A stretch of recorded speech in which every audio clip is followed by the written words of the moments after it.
ازيكم يا شباب؟ عاملين ايه؟ معاكم مستر محمد. باذن الله النهارده هنتكلم او هنبتدي نحل في سابع حصه من حصص الحل. احنا باذن الله النهارده كده هنبتدي في فصل التكاثر. فيلا بينا كده نسمي الله ونبتدي في الاختبار الاول للتكاثر. اعتقد احنا يعني اتعودنا شويه على الحل كده والدنيا ابتدت تظبط شويه. فيعني يلا بينا نسمي الله كده ونبص على افكار الاختبار الاول. السؤال بيقول لك: بأي مما يأتي يتميز الجسم القطبي الأول عن الحيوان المنوي؟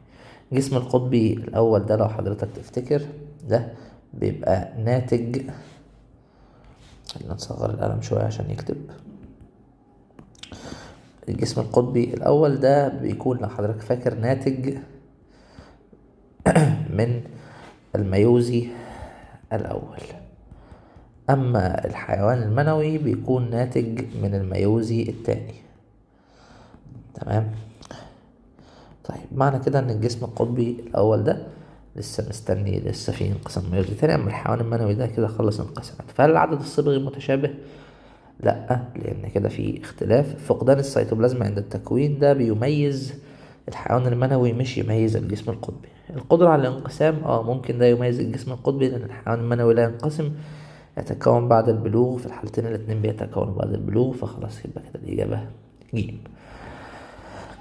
السؤال اللي بعده بيقول لك: أي الأشكال الثلاثة اندمج فيها أغلفة البويضة لتكوين غلاف البذرة؟ غلاف البذرة يعني احنا كده بنتكلم على بذرة لا اندوسبرمية، يعني عايز حاجة ملتحم فيها أغلفة المبيض مع أغلفة البويضة.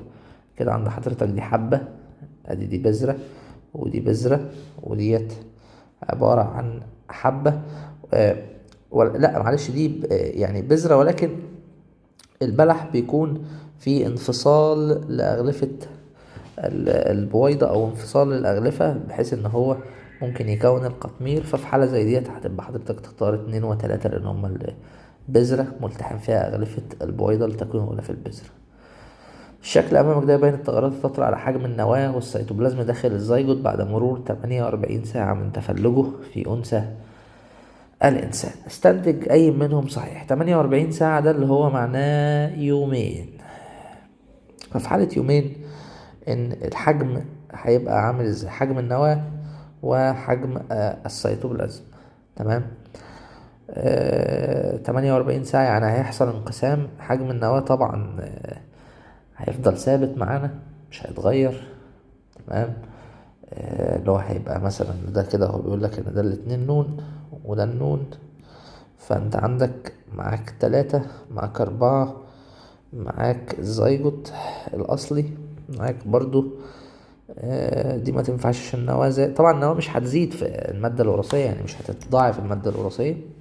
فانت معاك 3 و4 المحترمة بينهم لان هما المادة الوراثية فيهم بالشكل ده. طيب بعد 48 ساعة حجم السيتوبلازم بيحصل فيه ايه؟ مع الانقسامات حجم السيتوبلازم بيتقسم، فحجم السيتوبلازم بيقل. خلي بالك لما بتقسم الحاجة حجم السيتوبلازم بيقل. اللي بعده بيقول لك: ادعى احد الباحثين يمكن الحصول على نسل مكون من ذكور واناث بعد زرع انوية خلايا جسمية لايه؟ خلي بالك هو زرع لذكر، يعني اللي اتزرع عندي جبت مادة وراثية من ذكر ارنب في بويضة ارانب مزروعة النواة. ايه اللي صحيح؟ ادعاء صحيح ان ممكن اجيب ذكور واناث من ذكر. طبعا الكلام ده ما ينفعش، ادعاء باطل. حضرتك هتجيب مادة وراثية فيها اكس واي، ازاي هتطلع من الاكس واي اكس اكس؟ ده شيء مستحيل. لازم الاكس واي يطلع اكس واي زي ما هو، ان انت بتزرع نواة الذكر البالغ. ايه اللي يتميز بيه الخلايا البينية للهيدرا عن اللي موجودة في الخصية؟ غيابها يؤدي لعقم الهيدرا؟ لا والله، الهيدرا مش هيبقى عقيم لان ببساطة عنده وسائل تكاثر تانية. غيابها لا يؤدي الى عقم حيوان الهيدرا؟ مش هيؤدي الى عقم. تفرز مادة تنشط خلايا؟ لا طبعا ما بتفرزش مادة تكون البراعم وتعمل كخلايا لاسعة للدفاع؟ لا، هي تكون براعم الهيدرا دي صح بس دي غلط، فبالتالي اللي ينفع عندك هنا هو ب. اللي بعده بيقول لك: ما الشكل اللي يفضله الأطباء لزرع اللولب ويمثل أكثر احتمالية لعدم وجود الجنين؟ طبعا أكتر حاجة يفضلها أطباء عشان يزرع اللولب، تمام، ببساطة عشان تضمن ان مفيش جنين، اللي هو عند الطمس. ساعة الطمس انت كده كده مفيش عندك اي احتمالية لوجود جنين. فلما تزرع اللولب في الوقت ده، ففي حالة زي ديت هيبقى في احتمالية اكبر ان انت يبقى نجاح العملية بالنسبة لك سهل، لان لا تكون بويضات ولا في حيوانات منوية موجودة، فاتنين هي الافضل. ادرس الشكل امامك ثم حدد لون جسم ذكر نحل العسل الناتج من تزاوج الملك الذكر والملكة الموضحين في الشكل. طبعا هنا هيشارك بنص المادة بكل المادة الوراثية بتاعته، وهنا بالنص هيجمع ما بين الاسود والاصفر. فلون ابائه صح، اصفر مخطط بالاسود، ما هو ده كده الملكة بس. اسود بس الذكر بس، اسود مخطط بالاصفر ما كده الذكر بس، فهو لون ابائه اللي هو يجمع ما بين الاتنين. تمام. ايه وجه الشبه بين الرحم والمبيض؟ يتم تنشيط كلاهما بال اتش. لا والله ال اتش بينشط المبيض بس. الريلاكسين في نهاية الحمل.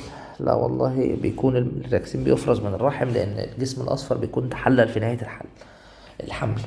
ينظمان دورة التزاوج في الثدييات بالاشتراك مع الغدة النخامية. والله اللي بينظم هو الهرمونات النخامية.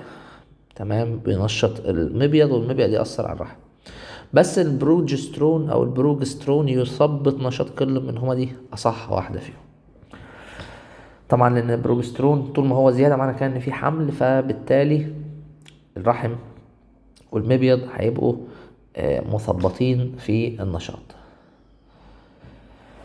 عايز اهم ما يميز التركيب اكس عن حويصلة جراف. اكس دوت اللي هي مين؟ دي البلاستيولا او البلاستيوسيست.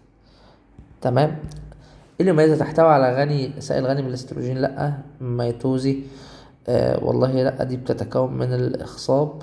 والله ممكن يعني، بس مش حاجة تميزها فهنستبعدها مؤقتا، خليها معانا. ينغمس في بطانة الرحم في الأسبوع الثالث من الطمس. ممكن معانا. يفرز البروجسترون. لا. فانت دلوقتي عندك تجاوب الميتوزي ولا ينغمس في بطانة الرحم. عن حويصلة جراف. طبعا حويصلة جراف ما ممكن برضو يبقى فيه نوع من انواع الانقسامات الميتوزية في بداية تكوينها، فيعني ممكن نشيل الميتوزي ونختار جيم، لان الميتوزي مش مميز ليها عن حويصلة جراف. انا عايز حاجة تميز عن حويصلة جراف. ادرس الاشكال ثم حدد ايه اللي ممكن يمثل انشطار ثنائي صحيح في البكتيريا. الانشطار الثنائي انت بتجيب خلية نفس الخلية الام، عندك شكل واحد، شكل اتنين، عندك مختلف شوية. تمام. عندك شكل تلاتة، جاب يعني ده جاب أطول أو جاب أكبر، ده جاب أصغر، وده جاب حاجة ايه ده، جاب ان هو في النص، هي كانت أطول بقت أقصر. شكل واحد هو الأدق، يعني جاب حاجة شبيهة للفرد الأبوي بالظبط. في شكل أمامك تم تقطيع نجم البحر ل5 أذرع بها جزء من القرص الوسطي. كم من الوقت يحتاج لتكوين 5 نجوم بحر؟ حضرتك عشان تكون 5 نجوم بحر، فانت في حالة زي ديت يعني المفروض لو انت قطعته ل5 أذرع وقلت مثلا يعني مبدئيا كده كلهم مقطوعين في نفس الوقت، خلي بالك القطع في نفس الوقت. حلو. فانت في حالة زي ديت مش هتختار 5 سنين، هتختار سنة واحدة، لأن كلهم هيتكونوا في نفس الوقت، لأن هما مقطوعين في نفس الوقت. تيجي تقول له مستر أنا هعرف ازاي؟ انت بتستبعد أو بتتوقع إن تكوين نجم البحر بيكون في سنة. المهم إن أنت تجيب زمن واحد للكل. تيجي تقول لي دي مش عليها في المنهج. يا حبيبي مش عليك في المنهج، أنا عارف، ولكن يعني سؤال قوي ما شاء الله. السؤال اللي بعده بيقول لك بعض أنواع النباتات لها أزهار ذكرية وأزهار أنثوية موجودة مع. الغرض في حاجة زي كده ايه؟ ان انت يكون الازهار الذكرية والانثوية مع بعض، ان ده يساعد في التلقيح الذاتي. تمام. للمساعدة في التلقيح الذاتي. ده الاول وهله هيجي لحضرتك ان بيجي عندك الاتنين ازهار ذكرية وازهار انثوية موجودة معا. الغرض من الترتيب ده ايه؟ عشان تسهل التلقيح وعدم الحاجة لعوامل خارجية. انت لازلت هتحتاج عوامل خارجية عادي. تمام. لانه ممكن تحتاج العامل الخارجي ده عشان ينقل من الزهرة للتانية. نقل الأمشاج الذكرية بسهولة. لأ برضو. منع التلقيح الخلطي. انت مش هتمنع التلقيح الخلطي، حضرتك مش هتمنع الخلطي، ولكن في حالة زي كده هو شغال خلطي وذاتي، بس هو عامل مؤنثة لوحديها عشان يحاول يقلل الذاتي. خلي بالك هو عامل الزهرة مذكرة لوحديها والمؤنثة لوحدها. هو ممكن يحصل ذاتي أنا معاك، ولكن في حالة زي ديت يعني المحتمل برضو يحصل خلطي. لكن لو الاتنين في زهرة واحدة، ده كده كده هيبقى احتمالية الذاتي أعلى. فاختيارك لده هنا هو الأصح في موضع سؤال زي ده، ولو إن موضع السؤال يعني رخم شوية، أنت فاهمني؟ ولكن أدينا بنشوف الأفكار. ادرس الشكل أمامك ثم اختر أي مما يأتي صحيح. تمام. حضرتك هنا حصل دخول لحيوان منوي، فبيحصل تمام الإخصاب ثم خروج الجسم القطبي؟ لا، الجسم القطبي الإخصاب، خلي بالك، الانقسام المؤجل يحدث بعد دخول الحيوان المنوي وقبل الإخصاب. قبل الإيه؟ الإخصاب. فتمام الإخصاب لأ، تمام الإخصاب لأ، تمام الإخصاب بعد تمام الميوزي تمام. تتحول بيضاء الثانوية لقاحة؟ لأ طبعا، مش تتحول للقاحة، تتحول لإيه؟ تتحول لبويضة. فخلاص يبقى كده اللي ينفع هنا مين؟ جي. انت بتستبعد. تمام. اللي بعده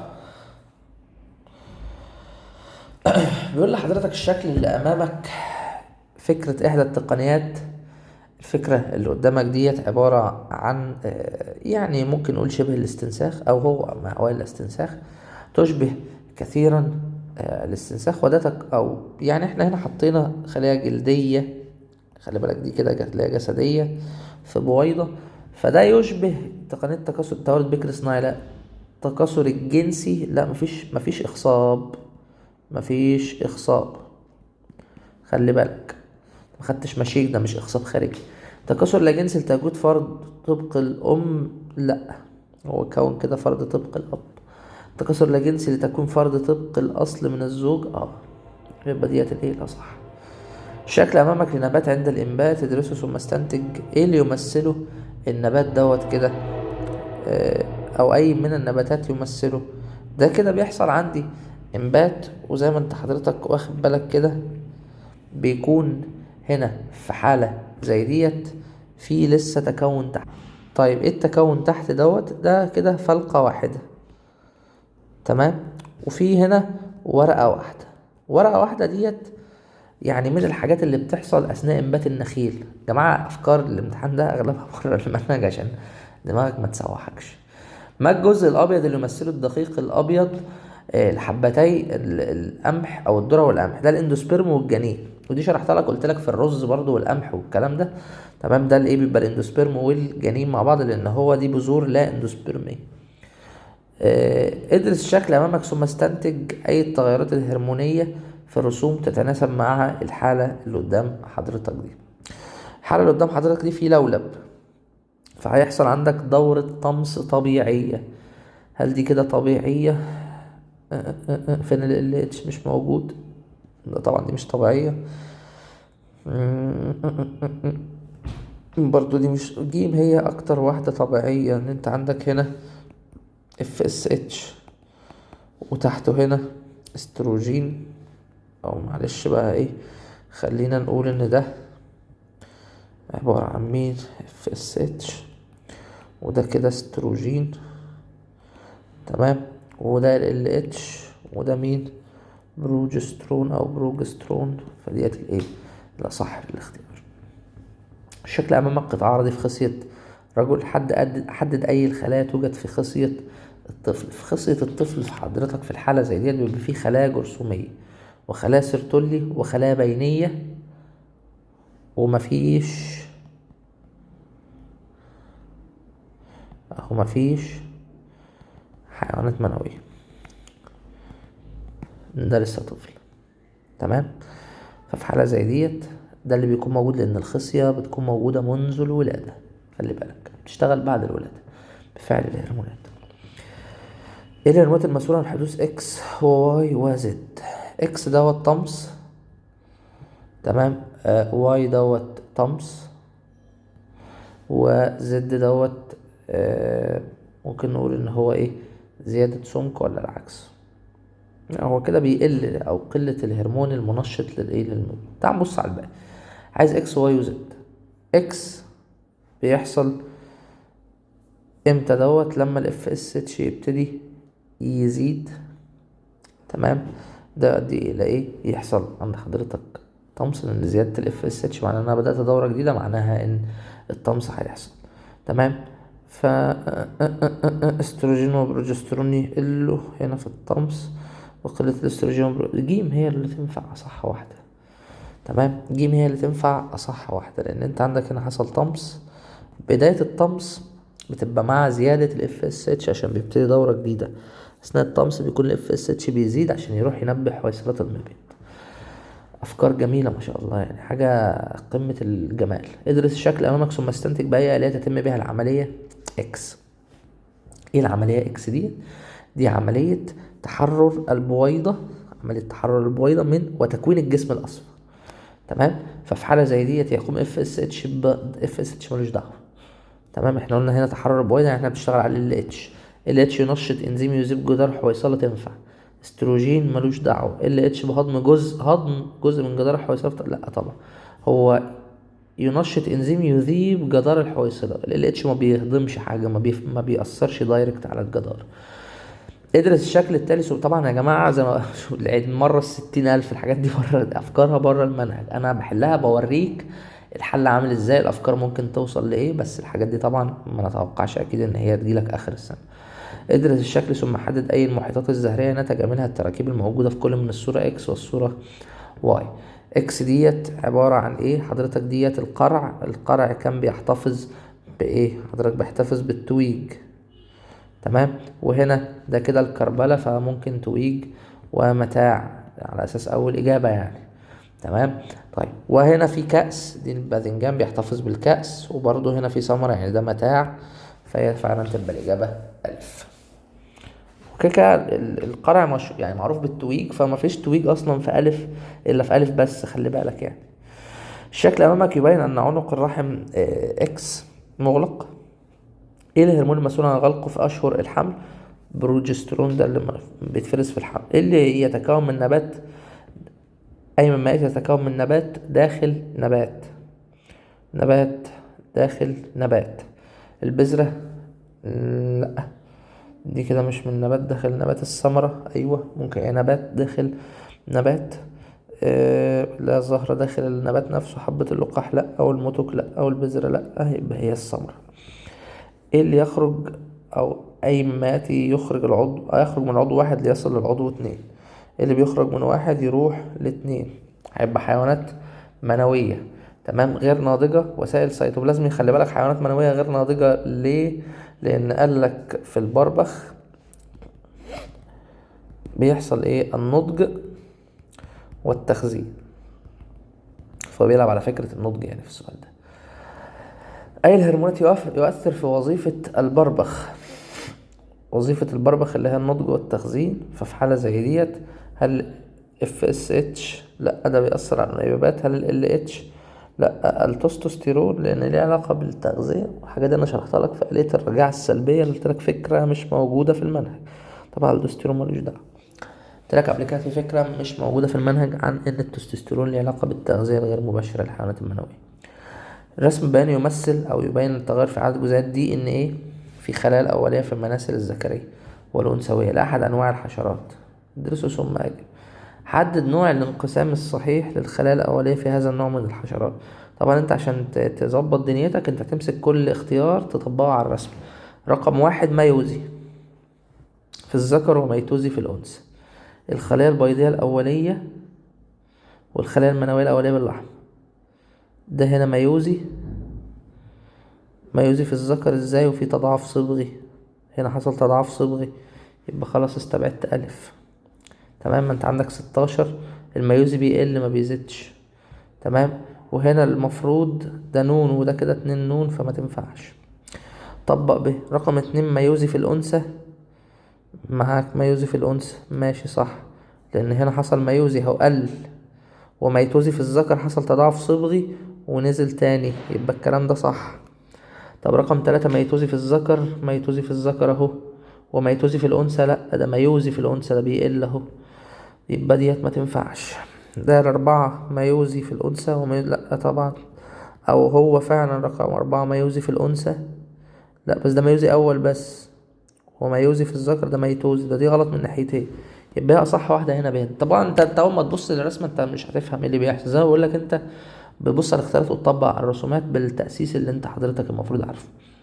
شكل أمامك يوضح مراحل تكوين البويضة في أنثى الإنسان. يختار أي مما يأتي صحيح. يوجد في مبيض الجنين 50 خلايا جرثومية ينتج عنها. لأ طبعا. هي بيكون فيها آلاف. يوجد في المبيض 400. لأ طبعا. يوجد في المبيض 400. لأ مفيش الكلام ده. بعد البلوغ تنتج بويضات شهريا من عدة حويصلات نامية. الكلام ده هو اللي صح، وقلنا هي بتتولد بآلاف حويصلات المبيض. السؤال اللي بعده بيقول لك ادرس الشكل أمامك ثم حدد وجه الشبه بين الخلية واي والخلية اكس. واي في ورقة نبات واكس في ورقة نبات، دي بتجيب فرد جديد ودي بتجيب فرد جديد. تمام. لكل منهما فرد أب 1 2 نون. ممكن. تنتجان ميوزي. لأ. تحتاجان لبيئة طبيعية مناسبة للنمو. يعني مش شرط بيئة طبيعية، لأن هي مش طبيعية احنا ممكن نحطها في بيئة صناعية. تمام. كلتاهما وحدين مجموعة سوية. لأ يبقى اللي تنفع هنا ألف. قامت سيادة بقياس الهرمونات في الجدول أمامك. ايه الأشكال اللي تتوقع النتائج دي؟ عندك ال FSH وال LH القيم الطبيعية هما هنا في FSH مرتفع. تمام. ال LH هنا عند حضرتك منخفض. الاستروجين مرتفع، والبروجسترون يعني ممكن نقول منخفض. فاحنا هنا في مرحلة ايه؟ نضج البويضة وإفراز الاستروجين.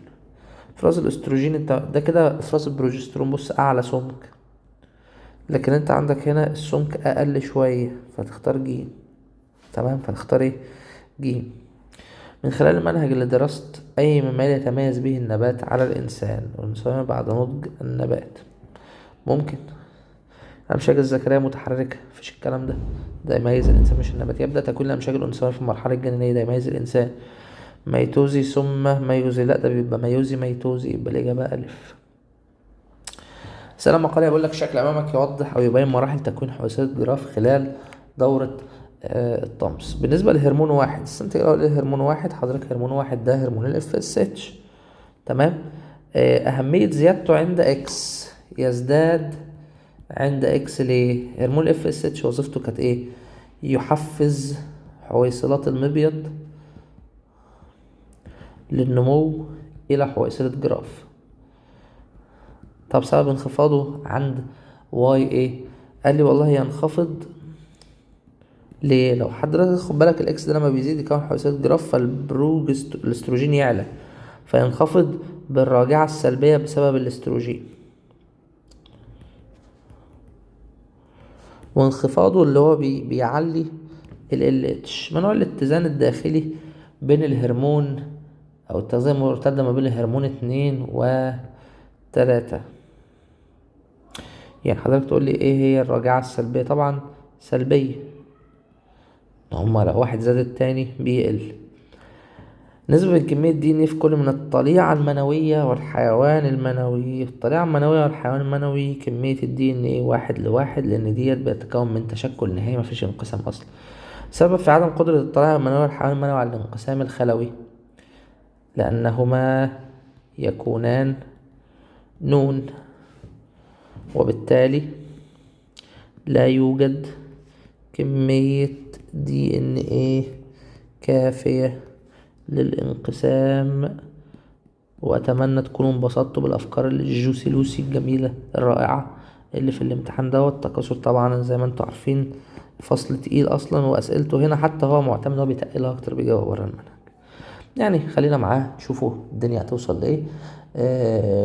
طبعا يعني أتمنى إن حضراتكم كده تعملوا لي يعني شوفوا لو في حد ناقصه حاجة بتاع يبص، عشان عايزين ايه في الايام اللي جايه كده نحاول نبقى نجهز الحصص شرح كده، لو حد ناقصه حاجه نشرحه حاجات، ما نبقوش مركزين على الحل بس، او نشرحه افكار حل. اشوفكم باذن الله الحصه الجايه. بالشفا.